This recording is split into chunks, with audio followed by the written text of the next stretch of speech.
어느 날 제게 전화를 한 동서는 몸이 조금 이상하다고 했어요.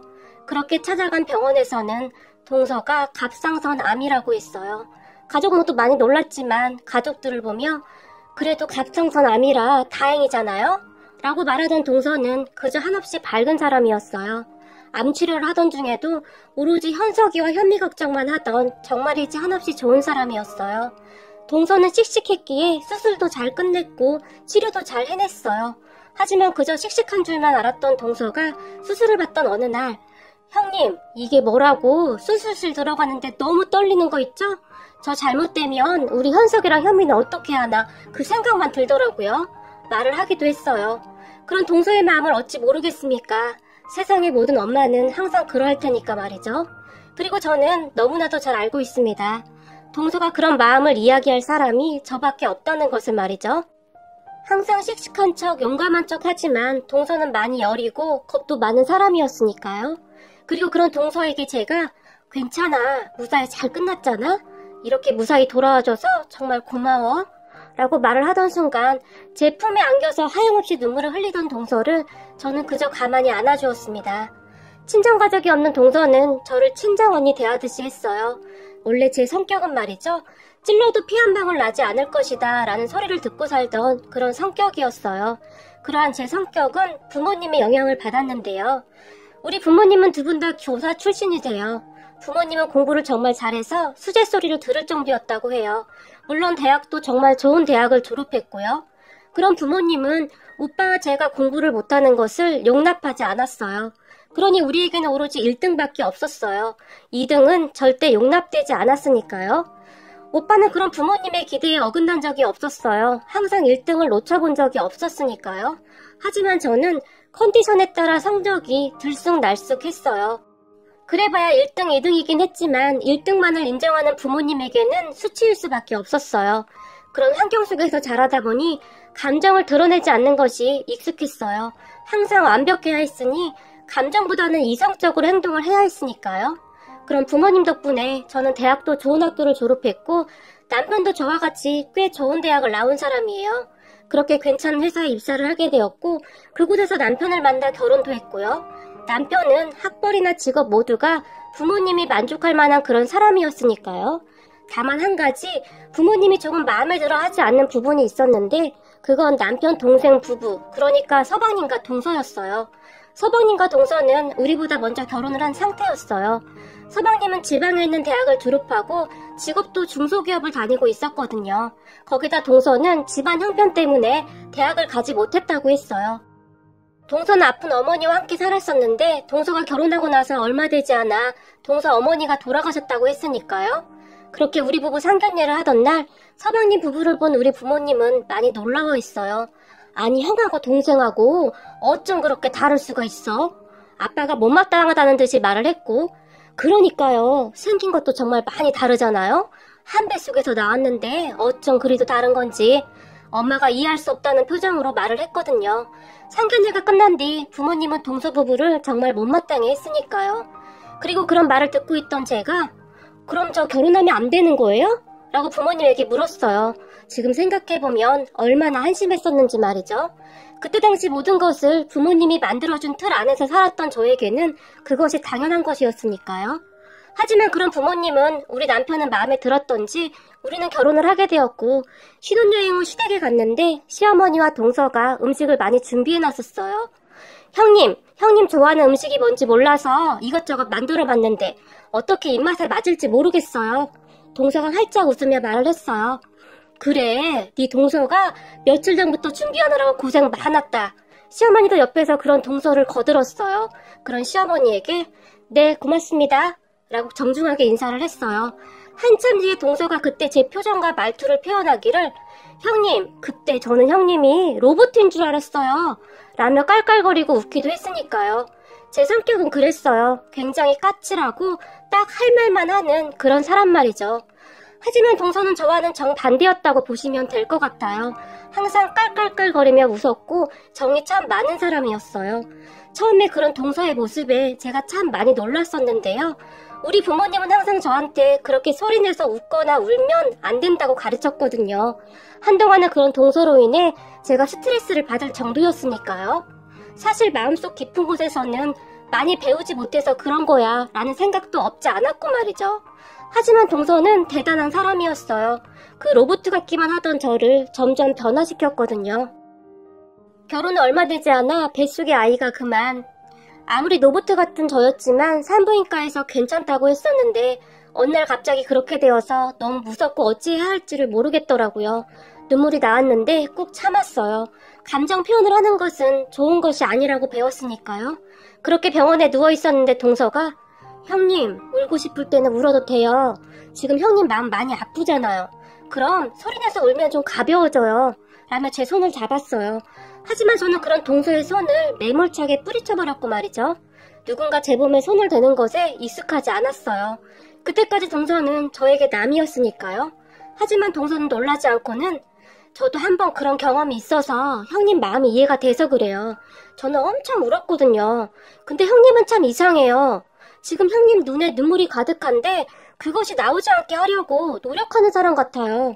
동서가 제 눈을 똑바로 바라보며 말을 했는데 그때 저도 모르게 눈물이 뚝 하고 떨어졌어요. 그렇게 시작된 눈물은 끝도 없이 쏟아져 버렸는데요. 동서가 그런 저를 꼭 안아주며 괜찮아요. 다 괜찮아요. 형님 잘못이 아니에요. 라고 말을 해줬는데요. 그 말을 듣는 순간 그만 소리까지 내면서 울어버리고 말았어요.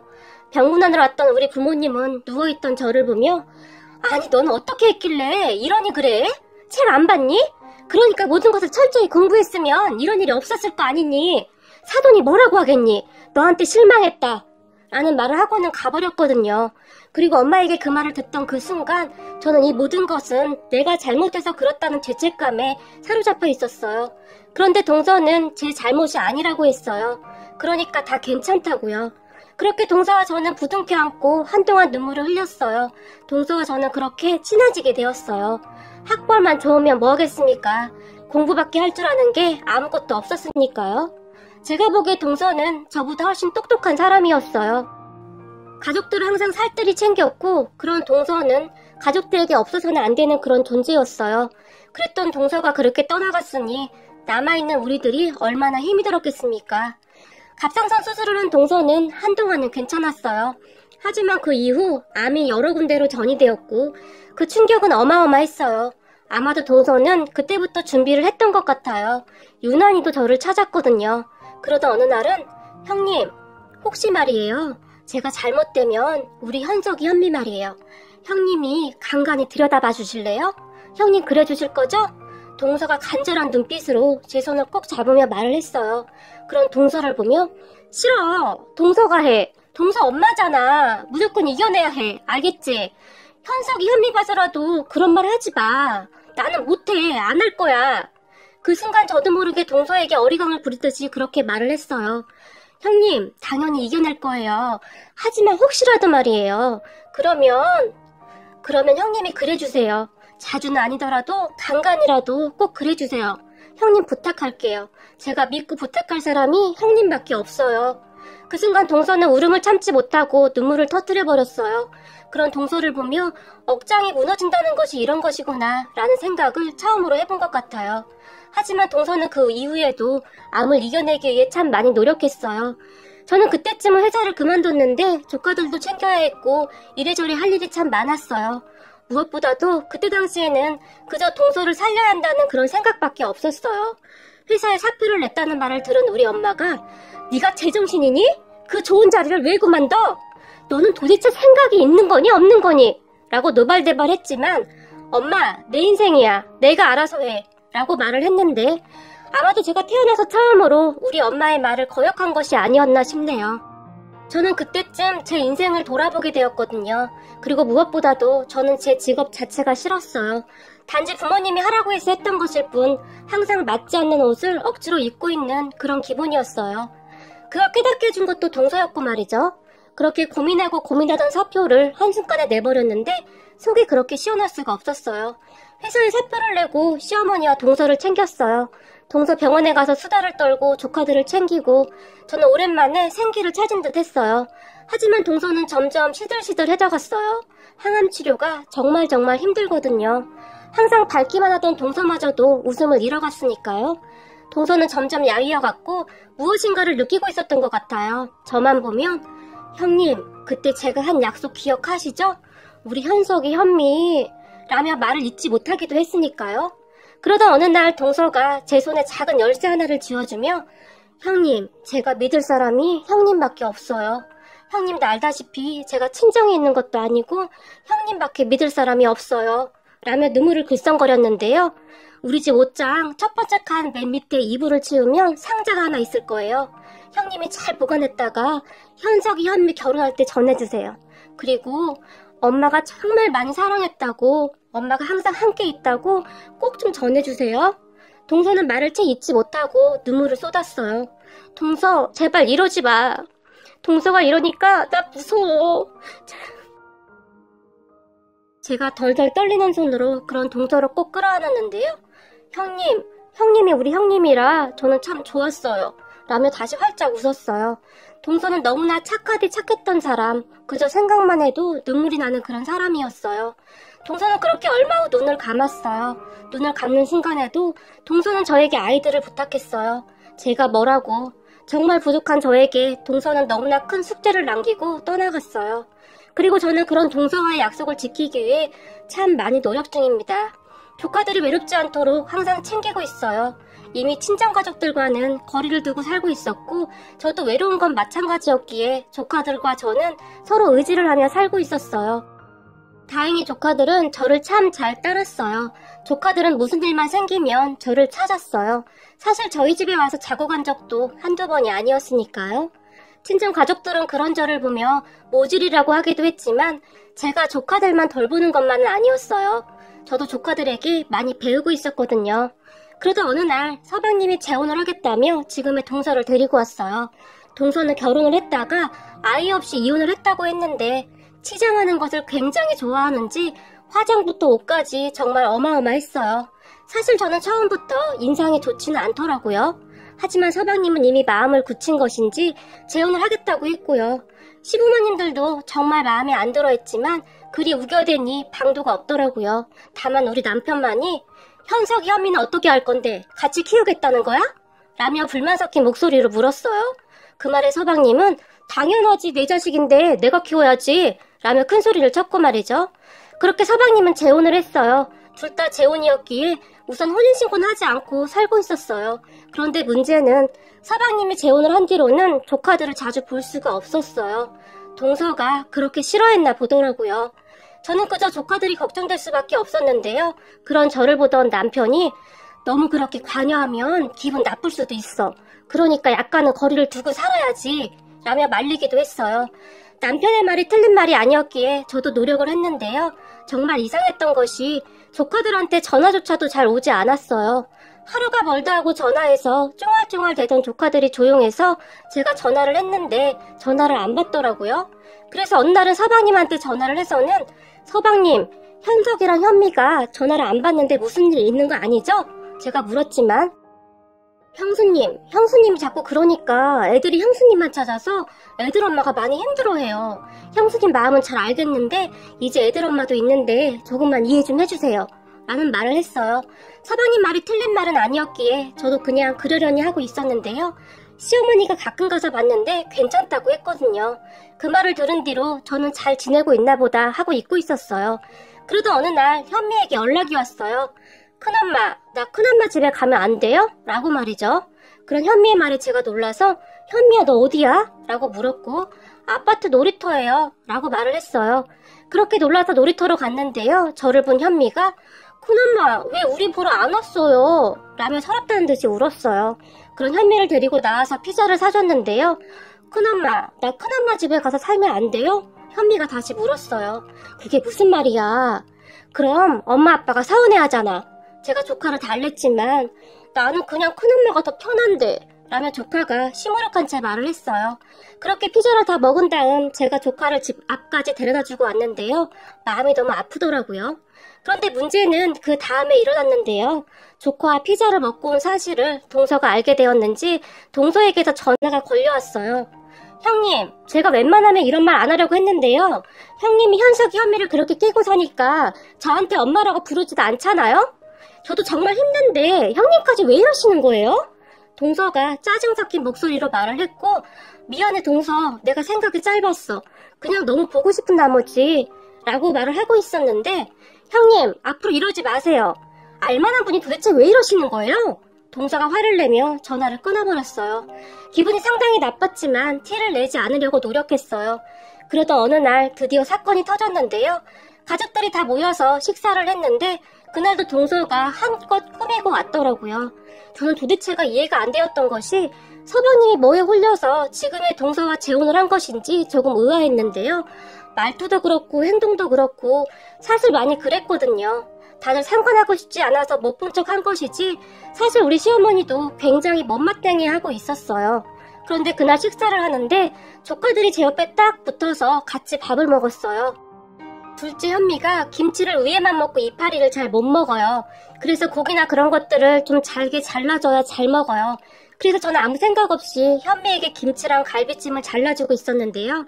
그 모습을 보던 동서가 형님, 제가 그러지 말라고 했죠? 라며 소리를 질렀어요. 그 말에 제가 깜짝 놀랐는데요. 제가 알아서 한다고요. 도대체 왜 그러는 거예요? 다시 화를 냈어요. 동서 말 알겠는데 이건 상당히 예의 없는 행동인 건 알고 있어?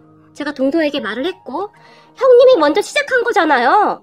아니, 고기 좀 잘게 잘라준 게 그렇게 잘못된 거야? 그럼 동서가 해주던지. 제가 말을 했어요. 그래서 제 말을 듣고 있던 현미가 그냥 다 먹어야 한대요. 근데 나는 그거 못 먹잖아요. 싫단 말이에요. 라며 동서를 째려봤어요. 너 지금 어른한테 뭐 하는 거야? 도대체 버릇이 왜 이렇게 없어? 동서가 말을 했는데 나는 큰엄마랑 살 거야. 현미가 제품에 안겨서 말을 했어요. 그 순간 식사가 엉망이 되었는데요. 동서가 가방을 들고 나가버렸거든요. 그 모습을 지켜보던 시어머니가 말하는 뽐새 하고는 이라며 혀를 찼고 말이죠. 그런데 그 뒤로도 동서는 참 예의 없는 행동을 많이 했어요. 그러다가 동서의 속마음을 시아버지에게 딱 들켜버렸는데요. 평소 조용하기만 하던 시아버지가 분노하게 되었거든요. 시아버지가 지인을 만나고 돌아가던 중 서방님네 아파트를 지나가게 되었나봐요. 손주들도 보고 싶고 해서 잠시 보고 가려고 집에 들렀나 본데 배를 누르니까 조카들이 나왔고 둘만 있는 거야? 라고 물었다는데 현미가 아니 방에서 자 라고 했던 모양입니다. 그렇게 들어간 서방님 집 주방과 거실은 난장판이었다고 하는데요. 주방 식탁에는 먹다 남은 맥주와 안주들이 난장판이었고 거실은 거실대로 난장판이었고 말이죠. 동서가 대낮부터 술을 먹고 뻗어 있었던 모양입니다. 그 모습을 보던 시아버지가 안 되겠다 싶었던지 조카들을 데리고 시댁으로 와버렸다고 하는데 잠을 자다 일어난 동서가 그 사실을 알게 되었고 아직 술도 덜 깬 상태에서 시댁까지 쫓아온 모양입니다. 거기다 차까지 몰고 말이죠. 그리고는 난리가 났었는데요. 말도 없이 집에 오시는 거 정말 잘못된 거예요. 시댁에 들어서자마자 동서가 큰 소리를 친 모양인데요. 그럼 대낮부터 술 처먹고 뻗은 건 잘한 거냐? 시어머니가 동서에게 퍼부었던 모양입니다. 그쯤 시부모님들도 동서에게 불만이 쌓일 대로 쌓여 있었거든요. 그런 시어머니의 말을 듣던 동서가 흥분을 한 모양인데 저한테 이러면 안 되죠. 사실 제가 다 양보하고 온 건데요. 우리가 너한테 와달라고 애원을 했니? 왜 우리한테 난리야 난리가. 돈이 좀 있는 줄 알았더니 집불도 없고 저도 속았다고요. 마누라 죽었다고 하길래 보험금이라도 있는 줄 알았더니 돈도 없고 내가 왜 이 고생을 해야 하냔 말이야. 그때쯤 동서도 속내를 드러내기 시작했는데요. 입 닥치지 못해? 이게 어디서 큰 소리야? 시어머니도 소리를 질러버렸다고 합니다. 그런데 그 모습을 지켜보던 시아버지가 주방에 가서는 시어머니가 밥을 하기 위해 쌀을 씻고 있었다는데 그 쌀이 들어있던 그릇을 가지고 와서는 동서에게 확 끼얹어 버렸다고 해요. 그리고서는 나 이거나 먹고 신났게 라고 하면서 말이죠. 제가 좀 전에도 말했듯이 우리 시아버지는 평소에도 정말 조용한 분이세요. 얼마나 화가 났으면 그랬겠습니까? 그 순간 동서가 소리를 지르며 밖으로 나가버렸다고 하는데요. 시아버지는 거기서 끝내지 않았습니다. 동서가 술이 덜 깬 것을 알고 있었던 시아버지는 동서를 경찰에 신고해버렸어요. 운전을 하고 가던 동서를 경찰이 도로가에서 대기하고 있다가 잡았고 동서는 붙잡혀서 음주 측정을 하게 되었어요. 그리고 동서는 음주운전으로 걸렸어요. 그런 시아버지의 모습에 시어머니조차도 놀랐다고 했는데요. 제가 소식을 듣고 시댁으로 뛰어갔는데 음주운전은 절대 하면 안 되는 거다. 잘못해봐. 괜한 사람들까지 잘못되는데 절대 용서하면 안 돼. 라며 시아버지가 큰 목소리로 말을 하기도 했어요. 그렇게 동서는 면허 취소에다 벌금까지 물게 됐다고 하는데 나중에 시아버지가 신고한 것을 알고는 짐을 싸서 나가버렸어요. 제가 보기에 시아버지는 그걸 바라고 있었던 것 같아요. 시아버지가 봐도 영 마음에 안 들었던 것이죠. 그런데 아직 혼인신고도 안 하고 있었기에 적당할 때 내쫓은 것 같아요. 그리고 서방님은 시부모님에게 불려가서 정말 많이 혼이 났어요. 부모 자식 안 보고 살면 그만이니까 다시 합치려면 우리 얼굴 볼 생각도 하지 말거라 라고 말이죠. 참 씁쓸하더라고요. 우리 동서는 참 좋은 사람이었는데 서방님의 안목이 어찌 된 것인지 참 알다가도 모르겠네요. 그렇게 우리는 다시 안정이 되었고 저는 지금도 조카들을 챙기며 살고 있어요. 조카들은 아무래도 세상을 떠난 동서를 많이 닮은 것 같아요. 그리고 저는 동서가 가끔 그리울 때마다 동서가 줬던 상자를 열어보는데 꼼꼼하던 동서는 이미 많은 것을 준비해뒀더라고요. 이미 예상을 했던 것인지 저에게 편지까지 써서 말이죠. 편지 내용이 꽤 길었지만 간단하게 내용을 요약해보면 형님, 우리 현석이 현미 졸업식 때마다 형님이 꽃 좀 챙겨주시고 결혼할 때 이것저것 형님이 꼭 챙겨주세요. 형님이 제 대신이니까요. 그러면 제가 해준 거나 똑같은 마음일 거예요. 그리고 항상 고마웠어요, 형님. 지금처럼 감정 숨기지 말고 다 보여줘도 돼요. 형님은 정말 멋진 사람이에요. 라는 말들이 써 있었거든요. 그곳에는 편지뿐만 아니라 조카들 이름으로 된 통장도 있었어요. 동서가 열심히 모은 것들이었어요. 지금 생각해보면 동서는 서방님이 재혼할 것을 예상했고 그런 조카들 걱정뿐이었던 것 같아요. 그리고 저는 동서가 남겨준 통장에 매달 조금씩 적금을 넣어주고 있어요. 우리는 형편이 넉넉하니 그 정도는 괜찮으니까요. 만약 하늘에서 우리 동서가 보고 있다면 동서 걱정하지 마. 내가 내 할 일 다 하고 나중에 동서 만나러 가면 자랑할 테니까 그때는 꼭 나 칭찬해줘야 해. 보고 싶다 우리 동서. 오늘따라 동서가 환하게 웃는 모습이 생각이 나서 눈물이 납니다. 사람은 많이 배우고 못 배우고가 중요한 것이 아닙니다.